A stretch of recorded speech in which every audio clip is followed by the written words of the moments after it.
Hello students, मेरा नाम आर्यन सिंह है। आज हम लोग स्टार्ट करेंगे सीबीएसई क्लास 9 का चैप्टर 2 फिजिक्स का। इस चैप्टर का नाम है force and laws of motion. ठीक है, चैप्टर का नाम है force and laws of motion. ठीक है, सीबीएसई क्लास 9। अब सबसे पहले आते हैं कि लॉज ऑफ मोशन में। ठीक है, अब मोशन के पहले हम लोग आते हैं कि रेस्ट किसको बोलते हैं और मोशन किसको बोलते हैं। हम लोग जानते हैं कि दुनिया में कोई भी बॉडी पर्टिकुलर मतलब कि एग्जैक्ट रेस्ट में नहीं है। दुनिया में जितनी भी बॉडी है सबका सब जो है मोशन में है। रीज़न ये है सर, क्योंकि हमारा अर्थ मूव कर रहा है। अगर अर्थ मूव कर रहा है, अर्थ के ऊपर रखा हुआ जितनी बॉडी है सबका सब किस में होगा, मोशन में है। बट हम लोग किसी न किसी के कांटेक्ट में, किसी न किसी के रिस्पेक्ट में होकर जो है हम लोग डिफिनेशन देते हैं। जैसे कि मान लो कि अगर हमसे पूछा कि व्हाट इज़ रेस्ट, रेस्ट किसको बोलते हैं, तो हम ये बात बता सकते हैं कि a body is said to be rest with respect to its surrounding.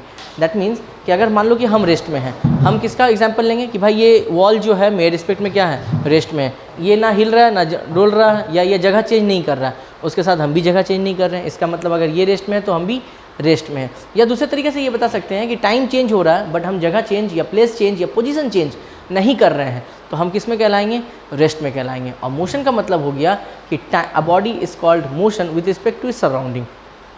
मतलब दूसरे तरीके से ही बोल सकते हैं कि अगर टाइम चेंज हो रहा है उसके साथ साथ हम लोग अपना प्लेस को भी चेंज कर रहे हैं, पोजीशन को भी चेंज कर रहे हैं, तो हम लोग कहलाएंगे क्या, मोशन में कहलाएंगे। ठीक है, तो हम लोग रेस्ट का डेफिनेशन यहाँ से दे सकते हैं, रेस्ट का, कि a body is said to be rest with respect to its surrounding, with respect to its surrounding is called rest, is called rest। ठीक है, हम सराउंडिंग के रिस्पेक्ट में या टाइम के रिस्पेक्ट में हम बोल सकते हैं कि ये बॉडी रेस्ट में है। और अगला डेफिनेशन हम मोशन का भी लिख सकते हैं। तो मोशन का डेफिनेशन क्या होगा, मोशन का डेफिनेशन होगा कि a body is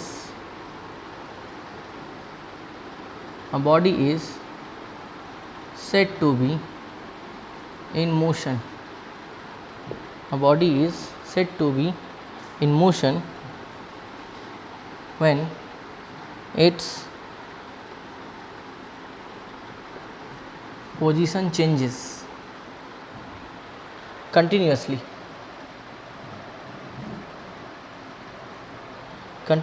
with respect to a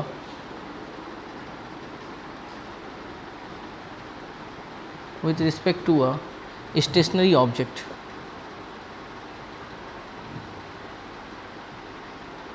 with respect to a stationary object। मतलब अगर हमारा प्लेस कंटिन्यूसली चेंज हो सराउंडिंग के रिस्पेक्ट में तो हम क्या कहलाएंगे, मोशन में। और हमारा प्लेस सराउंडिंग के रिस्पेक्ट में चेंज ना हो, वो भी चेंज ना करे, हम भी प्लेस चेंज ना करें, तो हम क्या कहलाएंगे, रेस्ट में कहलाएंगे। ये तो चैप्टर 1 में था, जो कि सीबीएसई क्लास 9 का जो फर्स्ट चैप्टर है मोशन में, वहाँ पर इसका जो है यूज़ किया गया। वहाँ पर बाकी सब हम बता चुके हैं। हम लोग जो मेनली पढ़ने वाले हैं जो चैप्टर 2, वो असल में रिलेटेड है force and law of motion से। तो हम लोग स्टार्ट करेंगे सबसे पहला कि फोर्स किसको बोलते हैं। ठीक है, व्हाट इज़ फोर्स। बहुत से बुक में क्या दिया है, push and pull is called force. ये डेफिनेशन है, सही है, बट प्रॉपर मीनिंग नहीं आता है कि push and pull is called force. Force का मतलब होगा कि force is a reason which try to change the place of the body और change the place of the body. मतलब फोर्स वह एक बाहरी कारण है जो किसी भी वस्तु या पदार्थ की अवस्था को चेंज करने की कोशिश करता है या चेंज कर देता है। एग्जाम्पल के तौर पे मान लो तुम्हारे घर में बहुत बड़ा अलमीरा रखा हुआ है या पलंग है, बहुत भारी है, अब तुम उसको धक्का दे रहा है, या तो पुश करेंगे या तो पुल करेंगे। ठीक है, इसके ऊपर भी क्वेश्चन आता है, बाद में बताते हैं। अगर हम उसको धक्का दे रहे हैं, हम ट्राई कर रहे हैं लेकिन खिसक नहीं रहा है, बहुत भारी है, एक जन आया धक्का दिया नहीं हुआ, 2 जन आया धक्का दिया नहीं हुआ, लेकिन हम फोर्स लगा रहे हैं कंटिन्यूसली। ऐसा तो नहीं है फोर्स नहीं लगा रहे हैं, फोर्स लगा रहे हैं, लेकिन सर हम ट्राई कर रहे हैं कि अब आगे जाएगा, अब आगे जाएगा। मान लो कि 6 आदमी और आ गया, फोर्स दिया 6 आदमी मिलकर, देन फाइनली क्या हुआ, आगे चला गया, या अलमीरा जो है या पलंग जो है वो खिसक गया अपनी जगह से। दैट मीन्स क्या होता है, force is a reason which try to change the place of the body और change the place of the body. Force जो है किसी भी ऑब्जेक्ट का जो कंडीशंस होती है, किसी भी ऑब्जेक्ट का जो पोजीशन होता है उसको चेंज करने का या तो कोशिश करता है या तो चेंज कर देता है। इसीलिए जो है फोर्स का डेफिनेशन यही लिखा गया है कि force is a reason which try to force is a reason which try to change the place of the body or change the place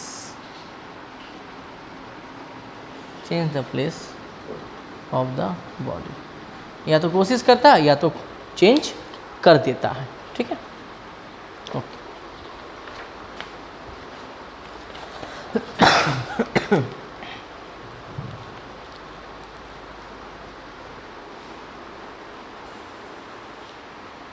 अब हम यहाँ लिख सकते हैं कि force is used every day. हम लोग फोर्स का यूज़ डेली करते हैं, जैसे कि हम बताएं pushing, pulling, lifting, stretching, fighting. ठीक है, तवड़ाक देते हैं कनपट्टी में किसी को, तो वहाँ भी जो हम लोग फोर्स लगाते हैं। मान ले आस्ते से मारे, मान ले कनपट्टी का सुन कर दिया, कान से धुआं निकलने लगा, तो इसका मतलब क्या है, वहाँ फोर्स ज़्यादा लगा है। और न्यूटन्स के थर्ड लॉ के हिसाब से क्या बोलता है ना, टीचर अगर मान लो तुमको तवड़ाक मारा है तो इसका मतलब टीचर के हाथ में भी तवड़ाक लगा है। बाद में प्रूफ करेंगे, ये न्यूटन बोल रहा है। ठीक है, बट वो तो वही जानता है जो तवड़ाक खाता है गाल पे। ठीक है, तो हम लोग यहाँ पे लिख सकते हैं कि force are used in our everyday action, in our everyday action like pulling, fighting and etcetera. इतना काफ़ी है। अब हम लोग आते हैं इफेक्ट ऑफ फोर्स कि इफेक्ट क्या है इसका। ठीक है, चलिए सर मिटाते हैं।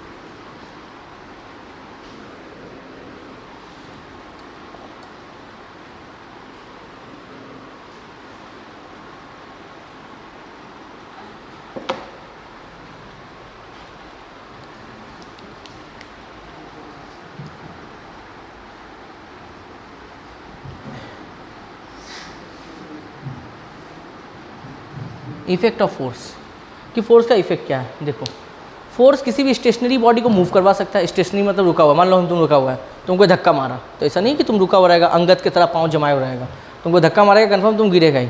तो मतलब क्या होता है, स्टेशनरी बॉडी को हम लोग मूवमेंट ला सकते हैं। या कोई मूविंग बॉडी है, हम उसको फोर्स लगा क्या कर सकते हैं, स्टेशनरी पॉइंट में ला सकते हैं। तीसरा, हम किसी का भी शेप एंड साइज़ को जो है फोर्स के थ्रू चेंज कर सकते हैं। किसी के भी प्लेस को हम चेंज कर सकते हैं फोर्स के थ्रू। तो फोर्स के थ्रू हम लोग बहुत काम कर सकते हैं। तो हम उसी में लिखते हैं कि a force can move a stationary body, a force can move a stationary body. ठीक है, नंबर 2 दे सकते हैं, a force can stop a moving body. Number 3, a force can change the speed of the body। ठीक है, उसके बाद a force can change the shape and size of the body। ठीक, कुछ एग्जांपल्स लिख दिए हम कि हम लोग फोर्स के इफेक्ट से इतना काम कर सकते हैं। तो एक एग्जाम में अगर आता है what is the effect of force, तो ये लिख सकते हैं कि वो स्टेशनरी बॉडी को मूव करवा सकता है, मूविंग बॉडी को स्टॉप करवा सकता है, किसी के स्पीड को चेंज कर सकता है, या फिर हम ये बोल सकते हैं कि ये किसी भी बॉडी के शेप एंड साइज़ को क्या कर सकता है, हम लोग चेंज कर सकते हैं। एग्जाम्पल के तौर पर मान लो ये मार्कर है, मार्कर ऐसा है, हम फोर्स लगाए, खोल दिए इसको, शेप एंड साइज चेंज हो गया इसका। ठीक है, अब मान के इसको चबा लिए, फोर्स लगा के चबा दिए, तो ये भी इसका शेप एंड साइज क्या हो जाए। बचपन में नहीं होता है, मान लो लिख रहे हैं पेंसिल से, पेंसिल मुँह में चबा रहे हैं, खाना नहीं मिलता है, चबाते रहते हैं, फोर्स लगाते रहते हैं। अब फाइनली क्या होता है, हम लोग पेंसिल का जो है पिछू वाला पार्ट होता है, उसका शेप एंड साइज का क्या करते हैं, हुलिया बिगाड़ के रख देते हैं हम लोग। तो हम लोग करते हैं इफेक्ट ऑफ फोर्स। ठीक है, अगला आते हैं,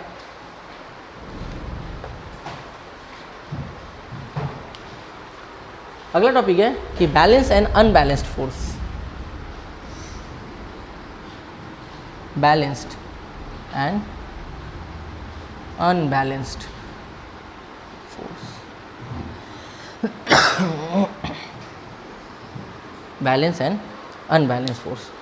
तो फोर्स को दो भाग में बांटा गया, एक होता है बैलेंस फोर्स और एक होता है अनबैलेंस फोर्स। देखो पहले डेफिनेशन लिख देते हैं तुमको, तो बैलेंस फोर्स किसको बोला गया है। बैलेंस्ड फोर्स, इसका मतलब क्या देखो, if the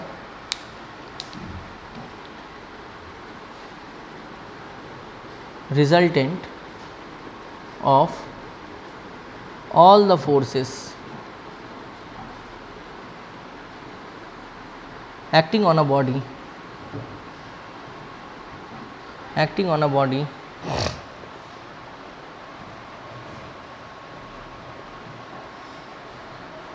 is zero, the forces are called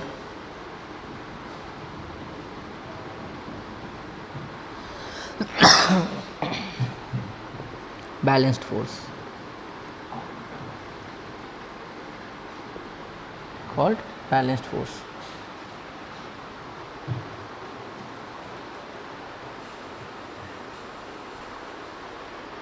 अब बात आता है कि बैलेंस फोर्स होता क्या है। यहाँ तो बोल दिए हैं कि if the resultant of all the forces acting on a body is zero is called balanced force. तो वह रटाया हुआ चीज़। अब एक बात याद, हम तुमको एग्जांपल समझाते हैं। मान लो एक हेवी बॉक्स है, ध्यान देना, ये एक हेवी बॉक्स है, ठीक है, पेंडोरा बॉक्स। ऐसे मान लो खजाना है, खजाना। अब अंदर खजाना है का नहीं पता हमको। अब मान लो तुम इधर से इसको पुश दे रहा है, जल्दी से इसको लेके भागे, ठीक है, पुश कर रहा। अब हम लोग होता है ना, जिस डायरेक्शन में किसी को फोर्स देते हैं ना, फ्रिक्शन फोर्स ठीक उसके ऑपोजिट में लगता है। ध्यान रखिए सर, तुमको अगर पूछेगा कि फ्रिक्शन फोर्स किस डायरेक्शन में लगता है, बोलना जिस डायरेक्शन में हम फोर्स देते हैं ठीक उसके ऑपोजिट डायरेक्शन में फ्रिक्शन फोर्स लगता है। तो जब हम किसी बॉक्स को धक्का देते हैं तो बॉक्स अगर मूवमेंट नहीं कर रही है, इसका मतलब है कि वो एक बैलेंस्ड फोर्स में है। मान लो इधर से हम धक्का दे रहे हैं तो सर फ्रिक्शन फोर्स भी तो हमको धक्का देगी। हम जिस डायरेक्शन में फोर्स लगाते हैं फ्रिक्शन फोर्स ठीक उसके ऑपोजिट में लगाता है अपना फोर्स, ठीक है। मान लो हम लगाए 10, वो भी लगाया 10, तो क्या मूवमेंट होगा? नहीं, बॉक्स में मूवमेंट नहीं होगा। बॉक्स में मूवमेंट कब होगा? जब हम लगाएंगे 12 और वो लगाएगा 10, तब जाके बॉक्स खिसकेगा आगे। उसको बोलते हैं हम लोग अनबैलेंस्ड फोर्स। अब बैलेंस फोर्स का मतलब, मान लो कि तुम भी जोर से धक्का लगाया हुआ, हम भी जोर से धक्का लगाए हुए, गेट ना खुल रहा है ना कुछ हो रहा है, गेट में कोई मूवमेंट नहीं हो रहा है। इसका मतलब क्या है? तुम जितना फोर्स लगाया है, हम जितना फोर्स लगाया, दोनों का फोर्स क्या है? इक्वल है। और जो रस्सी खींचते हैं, कभी देखा होगा रस्सी खींचते हैं, दोनों तरफ से जो है इक्वल फोर्स में अगर लगाया तो रस्सी का मूवमेंट क्या होता है? नहीं होता है। मूवमेंट कब होता है? किसी एक डायरेक्शन का फोर्स ज़्यादा होगा। अगर मूवमेंट नहीं हो रहा है, इसका मतलब क्या? दोनों तरफ से फोर्स इक्वल लगाए हैं, इसके लिए बैलेंस फोर्स है। और अगर मूवमेंट हो रहा है, इसका मतलब दोनों में से कोई एक पार्ट का जो है फोर्स क्या है? इक्वल नहीं है। तो ये मान लो बॉक्स है, अगर सर आप इधर से पुश कर रहे हैं तो फ्रिक्शन फोर्स किस डायरेक्शन में लगेगा? फ्रिक्शन फोर्स लगेगा इस डायरेक्शन में, याद रहे, फ्रिक्शन फोर्स लगेगा इस डायरेक्शन में। नीचे कौन सा फोर्स जाएगा? ग्रेविटी, याद रहे, ठीक है, ग्रेविटी। और साथ ही साथ जाएगा weight of the box, weight of box.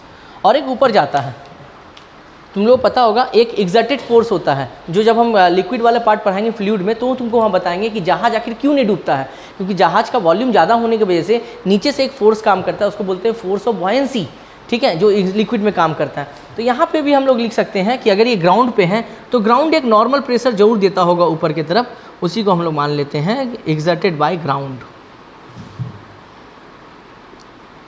Exerted by ground. यहाँ पे है force of reaction, force of reaction, ठीक है सर।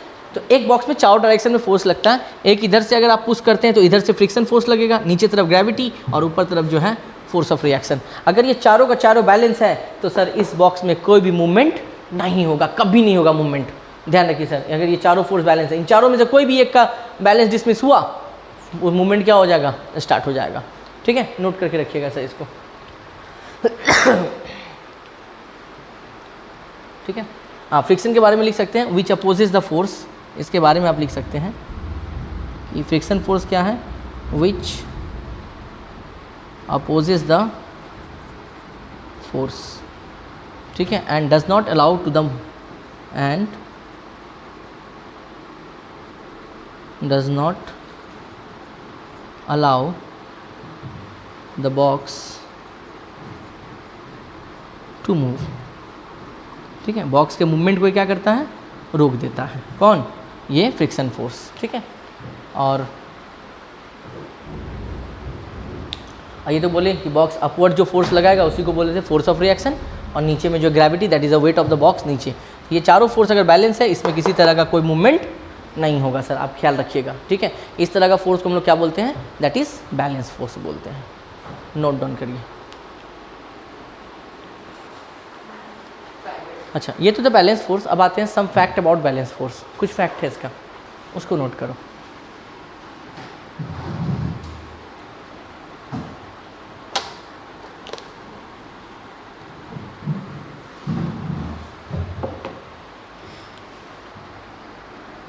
सम की पॉइंट भी लिख सकते हैं हम लोग। सबसे पहला 1 यहाँ पे लगाएंगे।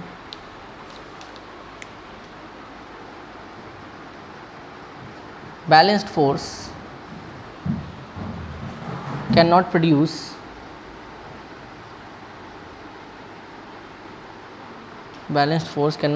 Motion in a stationary body.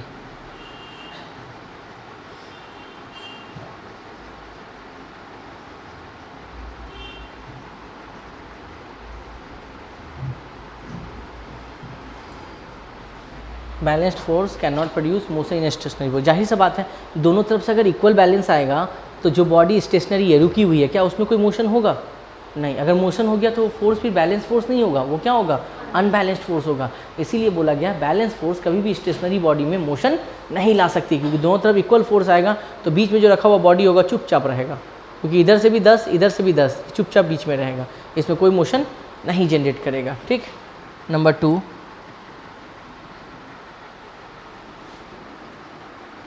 if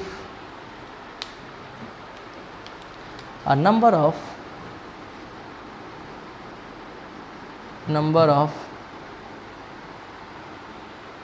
balanced forces act on a stationary body,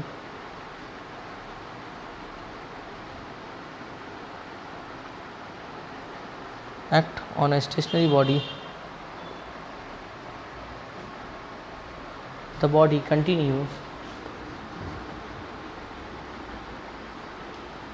continues to remain in the stationary position,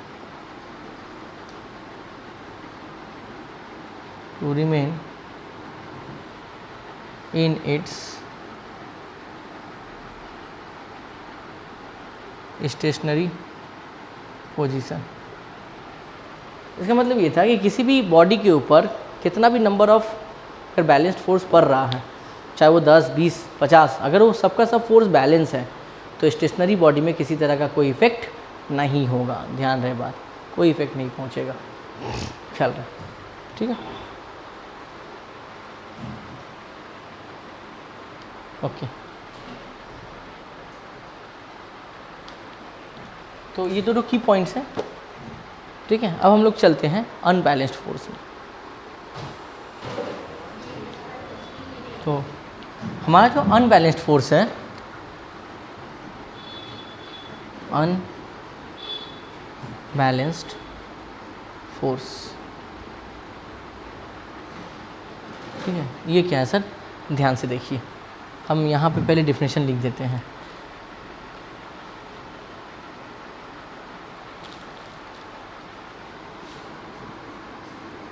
If the resultant of all the forces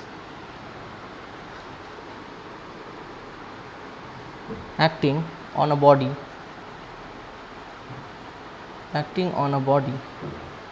is not zero,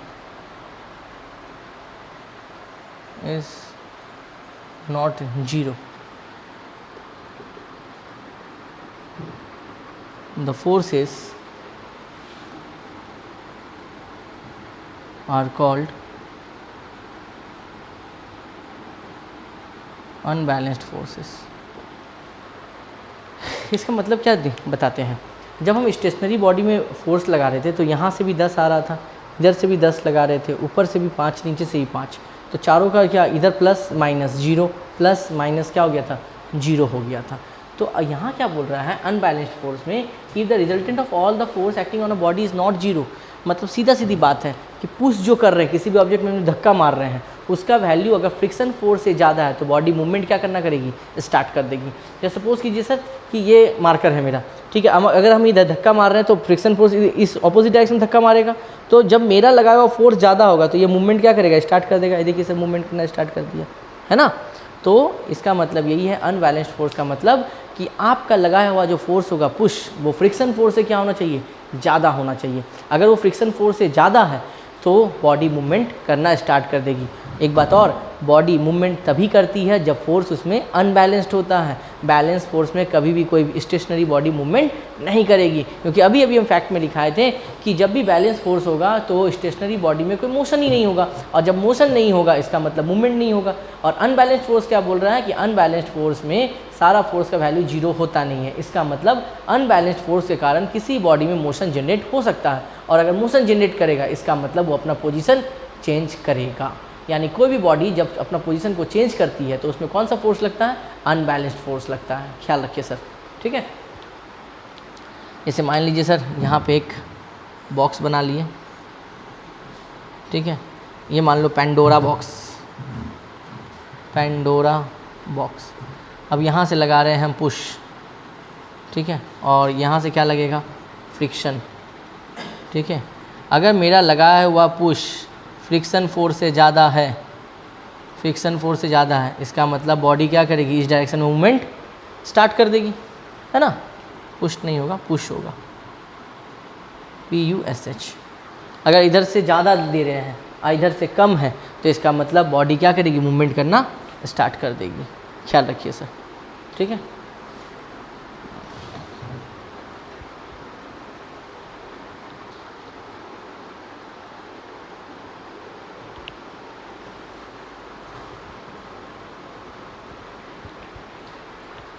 चलो यहाँ भी जो है नीचे तरफ ग्रेविटी लगेगा, ऐसा नहीं कि नीचे ग्रेविटी नहीं लगेगा, यहाँ नीचे भी ग्रेविटी है ऐसा, ठीक है, याद रखिएगा। और ऊपर में जो है exerted by the ground force of reaction, force of reaction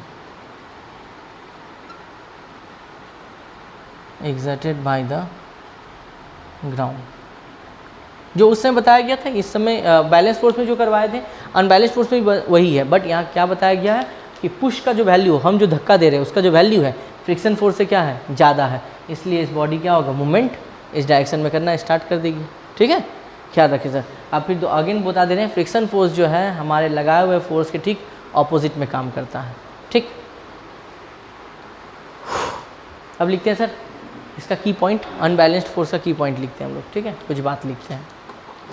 अच्छा एक बात और तुमको ये बात भी पूछ सकती है कि पुश इजी है या पुल इजी है, ये बहुत बार पूछा जाता है, ठीक है, कि पुश इजी है या पुल इजी है। तो बताना, ये मत बोल देना पुश इजी है या पुल इजी है, बोलना ये डिपेंड करता है ऑब्जेक्ट के साइज़ पर। अगर ऑब्जेक्ट का साइज़ छोटा है, किससे, हमारे बॉडी से, मान लो हमारा हाइट 5.5 फीट है या 6 फीट है या 8 फीट है, हमारे हाइट से किसी भी ऑब्जेक्ट का हाइट छोटा है तो हम उस लोग को क्या करते हैं, ब्रीफकेस को क्या करते हैं, खींचते हैं ना, मतलब क्या कर रहे हैं, उसको पुल कर रहे हैं, खींच रहे हैं। आप लोग सर स्टेशन में देखे होंगे मैक्सिमम लोग अटैची बोलते हैं, सूटकेस जो होता है, चक्का वाला जो सूटकेस होता है उसको क्या करता है, धक्का दे के लेके जाता है, खींच के लेके जाता है, खींचते हुए लेके जाता है। क्यों, क्योंकि उस सूटकेस का जो हाइट है वो उनके बॉडी के हाइट से क्या है, डाउन है, नीचे है, छोटा है ऑब्जेक्ट। अगर ऑब्जेक्ट हमारे बॉडी से हाइट में छोटा है तो हम लोग उसको क्या करते हैं, पुल करते हैं, क्योंकि हम लोग को उस समय पुल करना बड़ा आसान लगता है।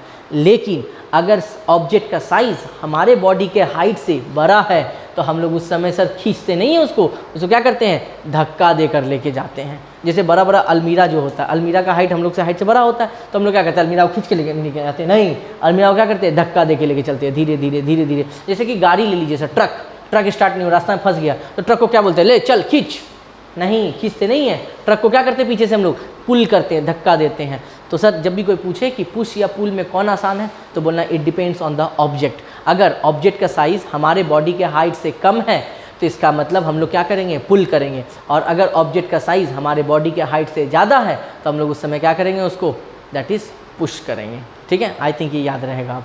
ठीक है, तो सर गलती आंसर मत दीजिएगा। ओके, अगले टॉपिक में आते हैं। चलिए सर, अब कुछ फैक्ट अनबैलेंस्ड फोर्स के ऊपर बताते हैं कि क्या है।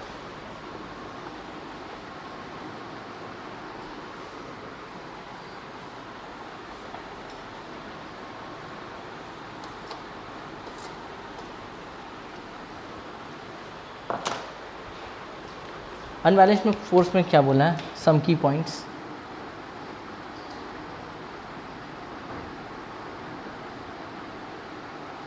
Number 1, to move a stationary object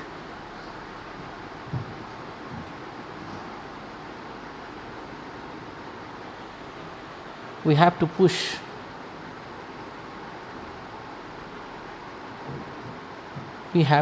push it with a force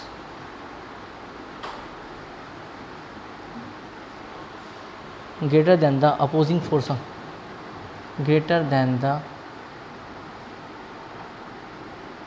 opposing force of friction.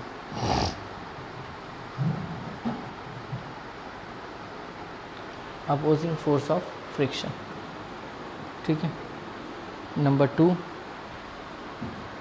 Example दिया गया है कि इफ़ वी रिलीज, अच्छा, किसी भी ऑब्जेक्ट में पुश अप्लाई कब करते हैं और पुल अप्लाई कब करते हैं, ये याद रखना। पुश अप्लाई तब करेंगे जब object height is greater than, object का हाइट जो है जब ह्यूमन हाइट से ज़्यादा होगा। मतलब हम लोग के हाइट से अगर ऑब्जेक्ट का हाइट ज़्यादा है तो हम लोग क्या करेंगे, पुश करेंगे। और जब ऑब्जेक्ट का हाइट लेस होगा ह्यूमन हाइट से, मतलब ह्यूमन हाइट अब बड़ा होगा इस समय, तो हम लोग अप्लाई क्या करते हैं, पुल अप्लाई करते हैं। ये ध्यान रखिएगा सर आप लोग। ठीक है, इंपॉर्टेंट की पॉइंट है कि पुश का अप्लाई करते हैं और पुल का अप्लाई करते हैं। जब हम लोग जैसे पुल का और एक बात बता देते हैं,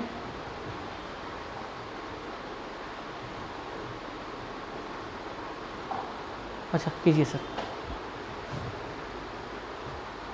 जैसे चलो एग्जाम्पल बता देते हैं, दवाई दुकान में जाता होगा, वहाँ कांच का जो है ये दरवाज़ा रहता है पुश और पुल करने के लिए। ऐसे तो हम लोग अनपढ़ गवार, पढ़े लिखे जाहिल गवार हैं, जाएंगे अंदर धक्का मारेंगे, खुला तो ठीक, नहीं तो बाहर ही खुलेगा, उसके अंदर चले जाते हैं हम लोग। लेकिन आप लोग से ध्यान दीजिएगा, वहाँ पर हम लोगों को पुश करने से बेटर पुल करना ईजी रहता है। रीज़न, उस समय ऑब्जेक्ट का हाइट क्या होता है, बड़ा होता है हम लोगों से, और हम लोग का हाइट क्या होता है, छोटा होता है। तो हम लोग ज़्यादातर क्या करते हैं, पुल करने में इजी लगता है हम लोग को, और खींचने में हम लोग को सर तकलीफ़ होता है, थोड़ा सा जो है टफ लगता है खींचने में। क्यों? क्योंकि उस समय ऑब्जेक्ट हाइट ज़्यादा है, और रूल यही कहता है कि ऑब्जेक्ट हाइट अगर आपके हाइट से ज़्यादा है तो आपको पुल करना आसान होगा। ठीक है, तो इसीलिए हम लोग पुल करते हैं। ठीक है, हम लोग पुश करते हैं, पुल नहीं करते हम लोग पुश कर मतलब अंदर तरफ धक्का मारते हैं, और पुल मतलब होता है बाहर तरफ खींचते हैं। तो जब ऑब्जेक्ट का हाइट बड़ा होगा तो हम लोग क्या करते हैं, पुश। ऑब्जेक्ट का हाइट जब छोटा होता है तो हम लोग को पुल करते हैं। यानी दवाई के दुकान में हम लोग को कौन सा चीज़ करना आसान होगा, पुश करना आसान होगा, और पुल मतलब बाहर तरफ खींचने में क्या होगा, हम लोगों को ज़्यादा कष्ट होगा। तो इसीलिए जब कहीं भी कहीं पर जाए, कोई ऑफिस में, कोई दवाई के दुकान में, तो याद रखिए सर, वहाँ पे आपको पुश करना है, पुल नहीं करना, मतलब अंदर तरफ डालना, बाहर तरफ खींचना नहीं है। ठीक है, पुश पुल अगर ना समझ में आए तो अंदर बाहर कर लीजिए। अंदर मतलब होता है पुश, बाहर मतलब होता है पुल। तो नोट डाउन करें, अगले टॉपिक में आते हैं। अब हम लोग आते हैं अगले टॉपिक पे, जिसका नाम है न्यूटन्स लॉ ऑफ मोशन। अब तक तो हम लोग फोर्स के बारे में पढ़ रहे थे, तो फोर्स किसको बोलते हैं बताएं, बैलेंस फोर्स क्या होता है, अनबैलेंस फोर्स क्या होता है, कब कौन सा फोर्स अप्लाई करते हैं, ये सब बता दिया गया सर आपको। अब आते हैं हम लोग न्यूटन। हम लोग जानते हैं कि न्यूटन बहुत बड़ा साइंटिस्ट था। ठीक है, और न्यूटन के सर साइंटिस्ट बनने के पीछे रीज़न था सर, न्यूटन अपने नानी के घर में रहता था फादर डेथ होने के बाद, और न्यूटन एक नॉर्मल लड़का था। लेकिन जब न्यूटन एक बार स्कूल गया और स्कूल का टॉपर ने उसकी जब इंसल्ट की, तो न्यूटन उसी समय उसको बोल दिया था कि आज के बाद तुम कभी फर्स्ट नहीं आएगा स्कूल में। और उस दिन से जो न्यूटन पढ़ना स्टार्ट किया वो पढ़ता ही चला गया, फिर पीछे मुड़ के नहीं देखा। और आज बच्चा बच्चा न्यूटन्स को जानता है। शायद ही ऐसा कोई होगा जो न्यूटन्स के बारे में नहीं जानता होगा। एक छोटा से बच्चा से लेके एक ओल्ड एजेड पर्सन तक न्यूटन को पहचानता है, क्योंकि न्यूटन्स लॉ ही ऐसा बनाया था जो बच्चा बच्चा आराम से पढ़ पाता है। इंडियन साइंटिस्ट कहती है हमारे लॉ पढ़ने के लिए आपको जो है मिनिमम मास्टर्स करना होगा, तब हमारे लॉ को समझ पाइएगा।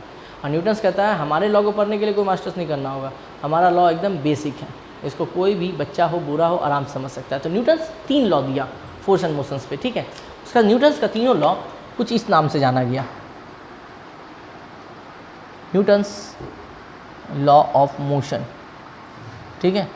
तो न्यूटन्स के लॉ को कुछ इस तरह पढ़ते हैं हम लोग क्या पढ़ते हैं, न्यूटन्स फर्स्ट लॉ, ठीक है।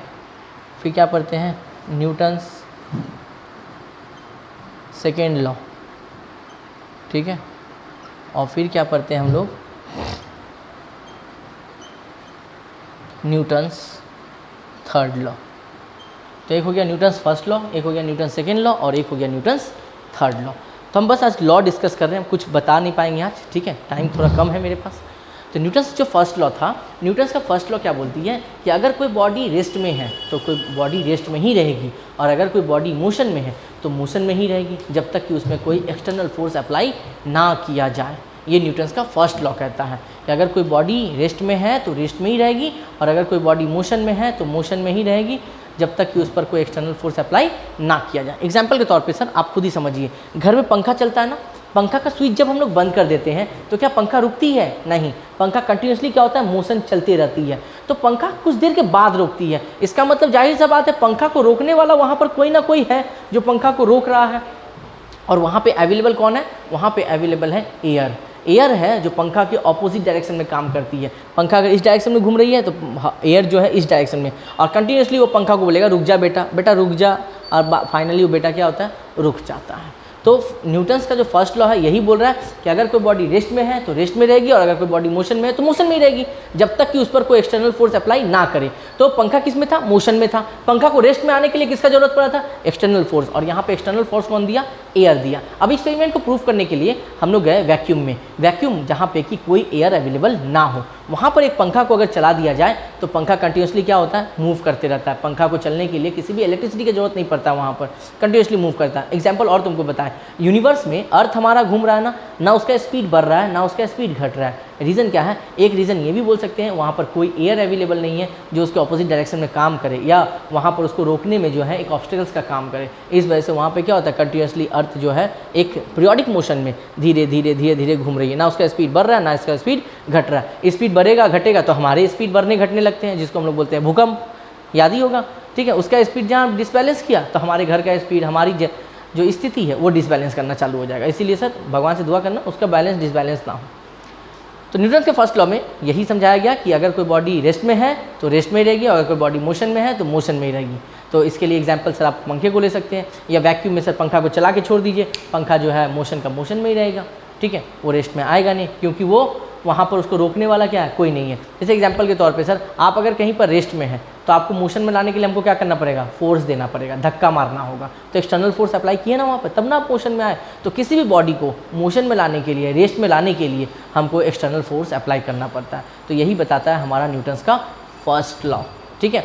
न्यूटन्स के फर्स्ट लॉ से हमको क्या क्या मिलता है? न्यूटन्स के फर्स्ट लॉ से हमको मिलता है इनर्शिया, और न्यूटन्स के फर्स्ट लॉ से हमको मिलता है फोर्स, ठीक है। अब बात है कि इनर्शिया किसको बोलते हैं। तो इनर्शिया सर 2 तरह का होता है, एक होता है इनर्शिया ऑफ रेस्ट और एक होता है इनर्शिया ऑफ मोशन, ठीक है। इनर्शिया बॉडी का वो प्रॉपर्टी है जिसके कारण कोई भी बॉडी अपने आप को या तो रेस्ट में रखना चाहती है, अगर वो मोशन में है तो अपने आप को मोशन में ही रखना चाहती है, उसको बोलते हैं हम लोग इनर्शिया। अब इनर्शिया को 2 भाग में डिवाइड किया गया, एक होता है इनर्शिया ऑफ रेस्ट और एक होता है inertia of motion. Inertia of rest का मतलब होता है कि बॉडी का वो प्रॉपर्टी जिसके कारण कोई बॉडी अपने आप को रेस्ट में रखना चाहती है, वो मोशन में नहीं आना चाहती है, उसको बोलते हैं हम लोग इनर्शिया ऑफ रेस्ट। और इनर्शिया ऑफ मोशन का मतलब हो गया कि बॉडी का वो प्रॉपर्टी, मतलब कोई मूविंग बॉडी जो कि मोशन में है, अपने आप को मोशन में ही रखना चाहे, वो रेस्ट में आना नहीं चाहती है, उसको बोलते हैं हम लोग इनर्शिया ऑफ मोशन। अब इसके ऊपर 2 एग्जाम्पल उठाया गया।